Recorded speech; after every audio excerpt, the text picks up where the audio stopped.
राज्यातील आमदारांनी लाच सोडली असा घणाघात माजी आमदार अनिल गोटे यांनी केलेला आहे। धुळ्याच्या गुलमोहर विश्रामगृह रोकड प्रकरणी माजी आमदार अनिल गोटे हे पुन्हा एकदा आक्रमक झालेत। अधिवेशनामध्ये कोणत्याही आमदारानं रोकड प्रकरणी प्रश्न उपस्थित न केल्यानं त्यांनी निशाणा साधलाय। त्याचबरोबर हे महाराष्ट्राच्या जनतेचं दुर्दैव असल्याचं म्हणत त्यांनी आरोपही केलेले आहेत। गदारोळ बोलवतात,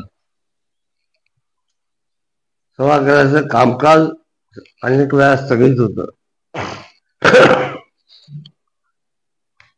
पण आमदारांच्या नावावर गोळा केलेले 1,84,84,200 रुपये त्यावर एकाही आमदारांनी प्रश्न उपस्थित